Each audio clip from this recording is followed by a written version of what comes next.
Hello to all of our listeners, and welcome back to The Parent Solution, your one-stop shop for all things educational. I'm your host, Kimberly, and I'm looking forward to today's episode as a continuation of last week's episode when I talked about ways in which you can be involved in and encourage your child's learning. So these suggestions are going to be more focused on the different personal relationships between a parent and a child or an educator and a student, and some important things that you are going to want to consider along the road to independence for every child. So the first thing that you want to think about is communication. So this right here is probably, I would say, the most understated skill in parent or child or educator student relationships. Note that there is a huge difference between talking, debating, or discussing and actual communication. Communication entails a deeper understanding of the people involved. It's not just about the subject of conversation itself. There's a saying by some psychologist, I'm sure, that says that people don't really listen to hear, but that they listen to respond. I've honestly never heard something that's more true. This is often the root of the problem in most relationships, particularly when it comes to parents and children, and it can be a really difficult road to navigate. But effective communication is really paramount to having the ability to guide a child or a student in their right direction. For a parent, this means having a strong relationship with your child, and for educators, it means having a professional and strong relationship with your student. Regardless of what that relationship might look like, there is a common characteristic of integrity between both individuals. That's an absolute non-negotiable. You have to have a sense of integrity and a sense of honesty in your relationship with a parent or a child, between a parent or a child, or between an educator or a student. Regardless, the reality though is that people are different, right? People are going to connect differently. They're going to jive differently. Some individuals are going to connect a little bit better than others or deeper than others. There's going to be more meaningful bonds with each other than you would have originally imagined, particularly in the digital age when everything is done online. This sort of relationship isn't really in anybody's control. It's dependent on personalities and interpersonal skills and intrapersonal skills, and to an extent, the surrounding environment. Not every educator or parent is going to be every student's or every child's cup of tea or vice versa, and that's okay. As long as there's a relationship that's based on integrity and understanding, and there's value that's placed on effective communication, the ability is there to encourage a child or student's interests in a meaningful way. Discipline. This is crucial. Teaching a student or child to develop discipline is honestly one of the pillars of a purposeful and fulfilling life as an adult. Discipline is not something that comes naturally to many people. And indeed, it's not really something that's easy to teach. So the question then arises, well, how does one teach a student or child discipline?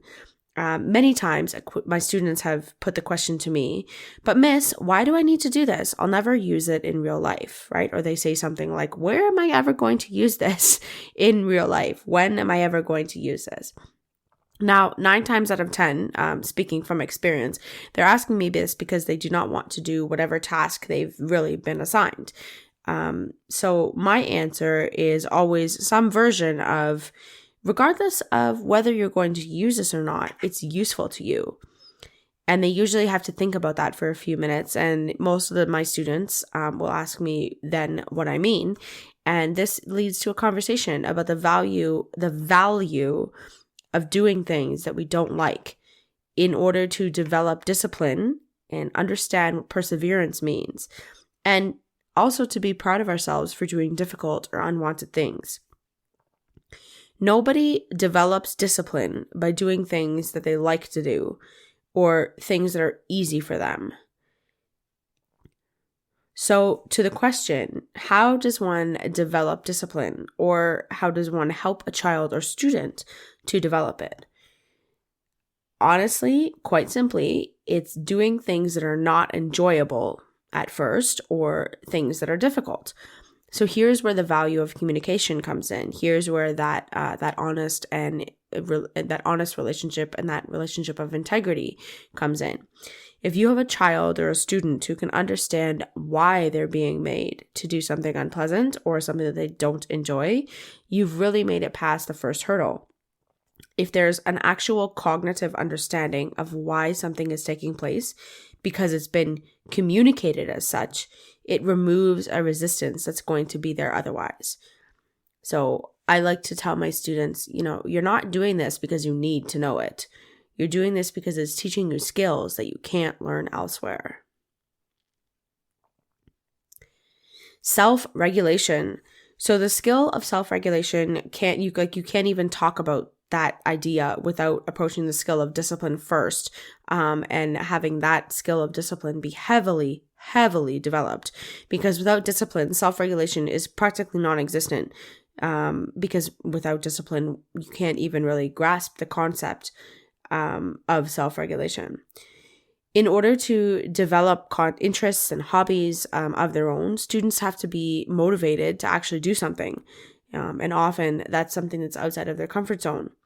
This motivation has to be more than rewards and level, and some sort of level, or exterior things. It has to be a drive that comes from within the child or the student. This is where accountability and self-regulation can go hand in hand with each other. And both of these things, I would say, don't exist naturally within most people.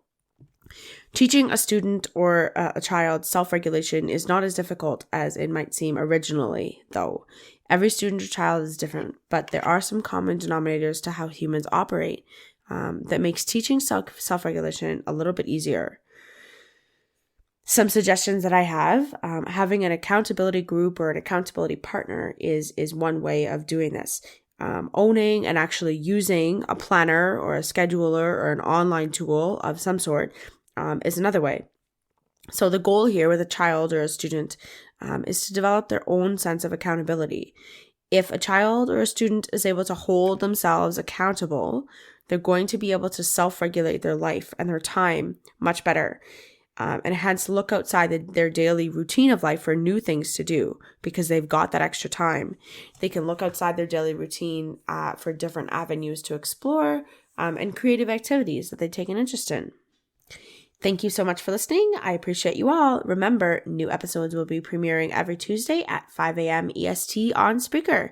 This is The Parent Solution. Remember, this is your one-stop shop for all things educational.